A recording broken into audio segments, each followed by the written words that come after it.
Bismillahirrahmanirrahim. Assalamualaikum warahmatullahi wabarakatuh. Ketemu lagi kita dalam Politik Embongan ya, sebuah playlist yang sudah dirancang sama Grahito. Jadi itu terpisah dari kajian-kajian kita yang biasanya comparative religion ya. Oke, aku ingatkan kemarin aku membahas tentang baptis itu terkait dengan Anies ya. Dan alhamdulillah powernya juga cukup lumayan, artinya semoga banyak orang yang tahu bagaimana sebetulnya, apakah itu benar seperti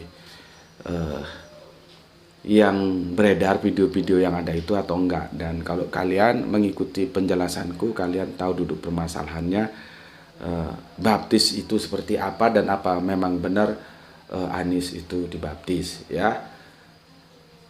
Dan aku sekali lagi ini perlu kalian pahami, aku membahas itu bukan berarti aku pro Anies. Bukan. Aku seperti yang sejak awal aku menduduk masalah kan ya, yang tidak benar menjadi benar gitu. Yang keluar track menjadi on the track gitu aja. Jadi bukan aku pro Anies, itu enggak. Ya. Kalian mau pilih Anies ya terserah, mau nggak pilih ya terserah, mau milih siapa terserah, itu urusan.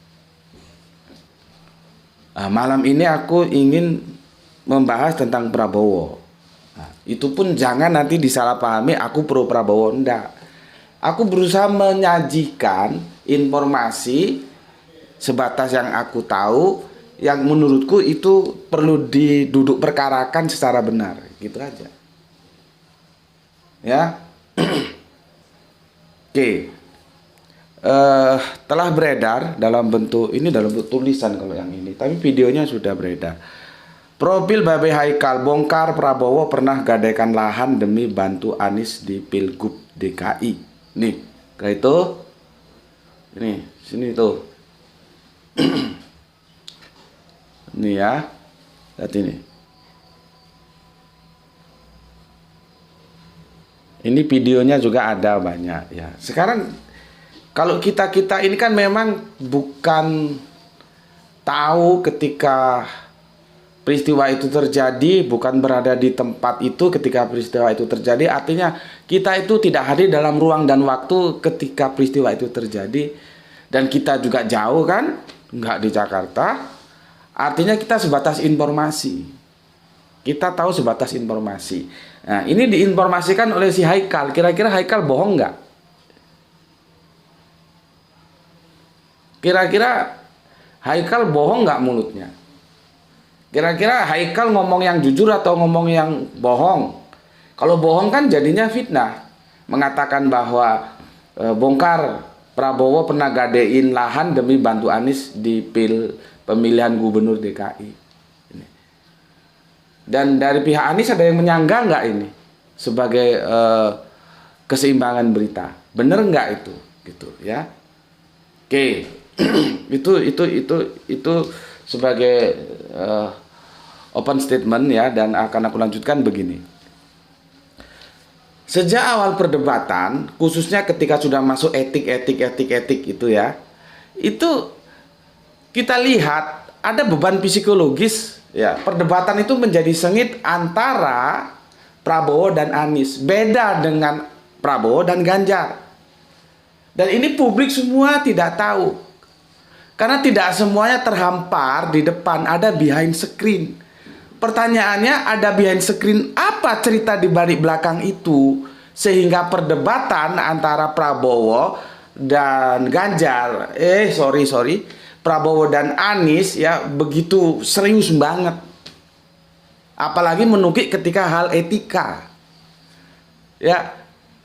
Kalau kita hanya melihat apa yang terpapar di depan kita ya seperti itu, tapi apa yang ada di belakang kita tidak tahu.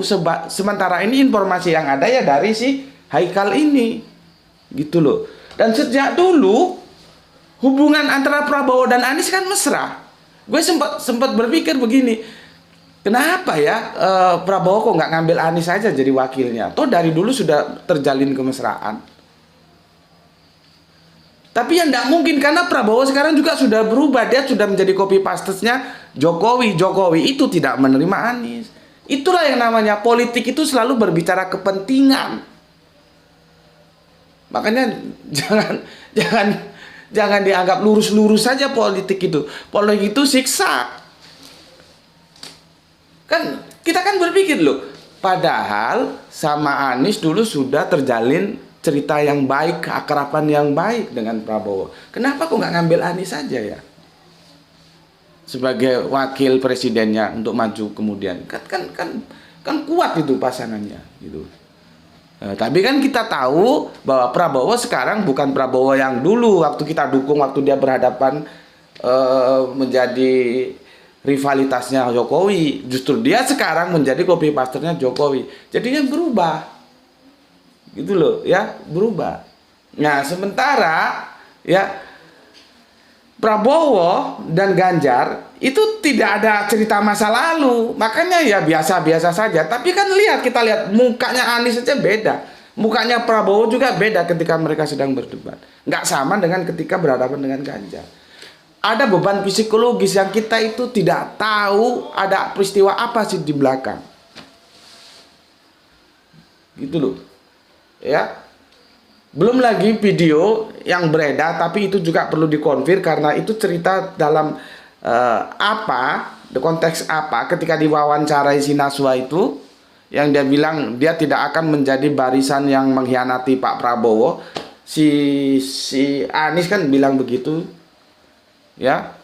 Cuman sayangnya sekarang banyak video yang di-cut, berita juga di-cut, jadi kita kadang-kadang juga harus hati-hati, ya. Jadi intinya, kenapa terjadi beban psikologis? Ya karena ada cerita masa lalu. Gitu loh. Ada cerita masa lalu. Kalau nggak ada cerita masa lalu, orang nggak ada beban, cerita-cerita aja.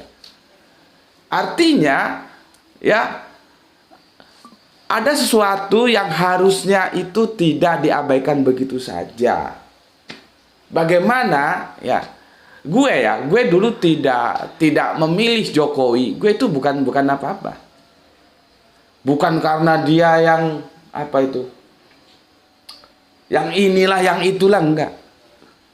Gue melihat rasa, perasaan. Kalau menurut ceritanya si Hasim kan, Hasim Gerindra yang ngambil Jokowi dari Solo, bukan PDIP. Dan Gerindra juga kan mendukung Jokowi jadi gubernur. Akhirnya jadi gubernur kan. Cuman kan akhirnya orang terbuai ya seolah-olah hanya PDIP yang berperan menjadikan Jokowi itu gubernur. Terus dilanjutkan menjadi presiden. Iya, Gerindra nggak ikut-ikut karena Gerindra kan mencalonkan jagonya sendiri. Nah, ketika Jokowi berhadapan dengan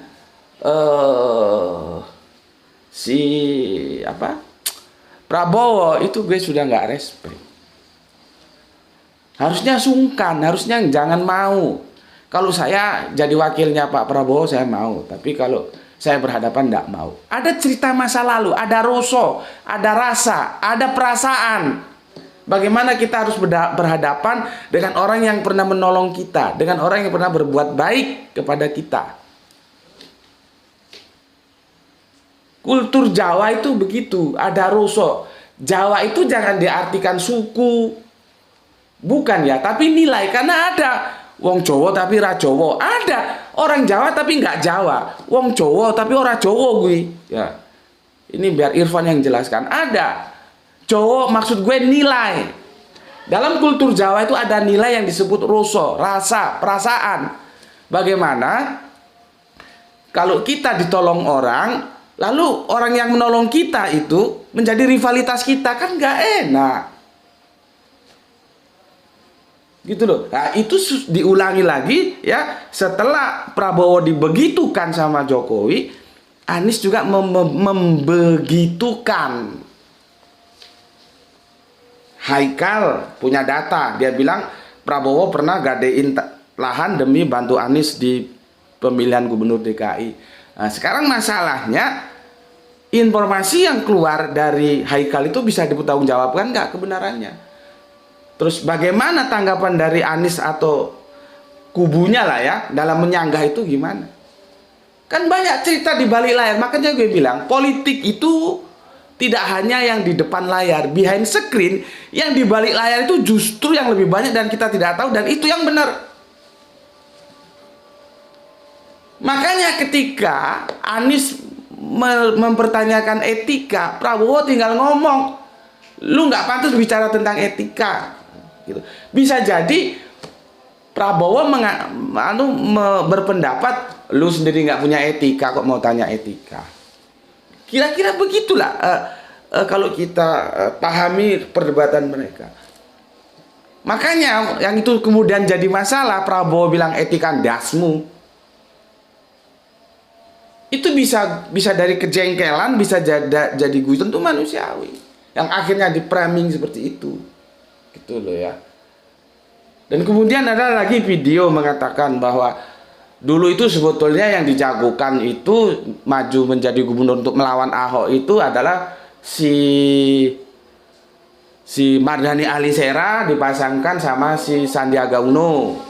Terus Mardhani Alisera dari PKS mengundurkan diri karena merasa Anies sajalah yang lebih cocok untuk jadi gubernur gitu. Ya, terus itu membantah perannya Gerindra. Gerindra hanya menerima saja nama Anies gitu. Jadi seolah-olah mau menihilkan kebaikannya Prabowo. Kan videonya ada yang beredar seperti itu. Gue tanya, oke lah kalau mau di framing seperti itu. Pertanyaan gue, kalau saat itu Prabowo tidak mau menerima Anies, apakah Anies bisa jadi gubernur? Kan kekuatan partai yang mendukung kan PKS sama Gerindra disodorkan.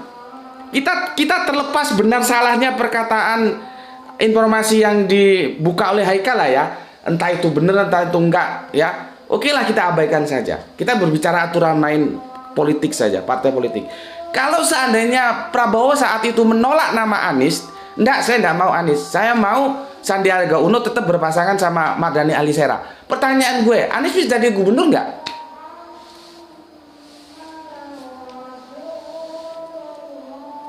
Kan ya enggak bisa. Itu loh ya. Jadi yang gue maksud itu ada beban psikologis di antara mereka berdua, itu ada masalah yang kita tidak tahu. Itu behind screen di balik layar. Sebatas yang kita tahu saja yaitu yang disampaikan oleh Babe Haikal ya, di mana Prabowo menggadaikan tanahnya untuk membiayai pemilihan gubernurnya si Anies dan akhirnya terpilih itu. Terus videonya, tapi itu perlu dikonfirmasi lagi. Gue cari video lengkapnya nggak nemu. Ketika si Anies diwawancarai sama Naswa bahwa dia kalau itu sudah lama aku lihat, kalau nggak salah begini, selama Prabowo mencalonkan presiden dia tidak mau dicalonkan jadi presiden gitu, dan ditambahi lagi dia tidak mau menjadi barisan orang-orang yang mengkhianati Prabowo. Nah, itu gimana gitu loh, kan perlu diduduk masalahkan itu loh. Ya, makanya perdebatan mereka langsung itu sumbu pendek. Ketika Prabowo ketemu Ganjar, enjoy saja. Tapi ketika Prabowo ketemu Anies kan langsung sumbu pendek itu. Kenapa? Ada cerita masa lalu. Ya, kita tidak semuanya tahu cerita masa lalu itu, maka di sini aku menguraikan itu, menduduk perkarakan tentunya dengan keterbatasan informasi yang aku miliki. Ya bisa saja informasinya salah, maka salah semua. Seperti misalkan Babe Haikal ternyata dia fitnah. Ya salah informasinya. Ya, salah. Tapi apakah satu-satunya informasi itu dari Babe Haikal? Dari si Haikal ini? Kan enggak. Ada informasi-informasi lain. Setidaknya yang pernah kita tahu, ada kemesraan. Lu juga kan mestinya mikir dong. Ya, karena Anies itu bagaimanapun dia punya nilai jual. Ya, kenapa kok Prabowo nggak mengambil Anies menjadi wakilnya? Toh Kemesraan masa lalu itu sudah terbina begitu lama dan begitu indah. Ya itulah politik. Politik itu begitu. Makanya gue bilang seperti gue ini akademisi, gue nggak bisa menjadi politisi karena bagi gue A B B, merah merah, hitam hitam, putih putih. Nggak merah terus menjadi abu-abu, menjadi hitam, menjadi putih, enggak. Nah, politik nggak bisa begitu kan, sudah pernah jelasin di kajian-kajian umum kita. Ya, kalau akademis itu objektif, gitu. Kalau politik nggak bisa, dia siksak. Salah satu kenapa Sri Bintang Pamungkas tidak berkembang karir politiknya, partainya, Pudi juga tidak berkembang. Kita tahu backgroundnya Sri Bintang Pamungkas itu sama dengan gue, eksak. Orang-orang eksak tuh cenderung berpikir begitu. Beda dengan orang-orang sosial. Sri Bintang Pamungkas itu orang yang nggak mau kompromi. Akhirnya ya mati politiknya. Karena politik itu kompromi. Dia kan pernah bikin partai Pudi kan. Partai Uni Demokrasi Indonesia gitu. Itu kan cuman seumur jagung. Karena nggak ada kata kompromi bagi Sri Bintang Pamungkas. Dia menggunakan kerangka berpikir eksak. Merah ya merah, hitam ya hitam, putih ya putih. Sementara politik tidak mengenal begitu. Politik itu ya dia boleh berbohong asalkan dia seolah-olah benar di mata konstituennya. Tapi kalau akademisi dia tidak boleh bohong. Tapi dia tidak boleh bohong, dia boleh tidak benar, dia boleh salah. Gue ini boleh salah, tapi gue tidak boleh bohong, karena gue akademisi. Kalau politisi, dia boleh bohong, supaya dia seolah-olah menjadi benar terus, tapi dia tidak boleh salah di mata konstituennya. Jadi beda, filosofinya beda, gitu loh. Ya, beda. Nah, seperti itulah yang aku sampaikan. Ya, ada beban masa lalu. Kalau kita bawa ke kajian Qur'ani, kita bisa lihat, nah, nanti itu kapan-kapan kita bahas, ya, bagaimana perasaannya Kanjeng Nabi Musa ketika harus berhadapan dengan Fir'aun. Makanya dia minta bantu. Maka dikirimlah pembantu saudaranya Harun. Harun bebas saja ngomong. Dia nggak dibesarin sama Fir'aun kok. Tapi Musa, lu nyangsang di sungai, gue yang ngangkat. Lu bayi, gue yang besarin, gue kasih makan. Sekarang lu besar mau ngelawan gue. Ada beban moral yang harus ditanggung. Itu namanya orang punya rasa, punya perasaan. Akhirnya dia minta sama Allah supaya dikasih pembantu. Akhirnya dikirimlah saudaranya sendiri, saudara Musa, yaitu Harun. Harun tidak punya beban psikologis. Yang ini kemudian disalahpahami sama orang-orang yang katanya kiai lah, katanya ulama lah, karena nggak tahu behind screen-nya. Kenapa terus keluar Robi Soderli, Wayasirli Amri, Wadul Saniap Kauli. Kenapa Nabi Musa harus membaca itu? Kan setiap ulama, ustadz, kiai kalau mau ceramah baca itu, karena nggak tahu behind screen-nya. Kalau tahu behind screen-nya nggak baca itu, ngapain juga baca itu? Gitu ya. Oke, sampai di sini dulu kajian kita. Ya, sekali lagi gue tidak apa namanya, pro Prabowo, enggak. Meskipun gue bahas ini supaya duduk permasalahannya genah, on the track. Kemarin gue bahas baptis, enggak, Anies enggak dibaptis. Itu juga jangan dipahami gue pro Anies, enggak. Gue berusaha di sini menampilkan seobjektif semampu gue. Kalau ada salahnya, ya tunjukkan salahnya di mana, nanti kita benahi bareng-bareng. Karena seperti yang kita bilang tadi, informasi sekarang ini kacau balau. Ya, kita untuk menyeleksi mana yang benar, mana yang salah itu perlu kejelian tersendiri. Nah, sementara kita kan tidak hadir di sana, kita sebatas informasi saja. Jadi kalau misalkan ada yang salah ya wajar-wajar saja. Gitu loh. Ya. Oke, sampai di sini dulu ya. Harapan kita sih semoga kedepannya Indonesia akan bisa menjadi lebih baik lagi. Ayo kita mencintai Indonesia tanpa lelah. Matur nuwun, assalamualaikum warahmatullahi wabarakatuh.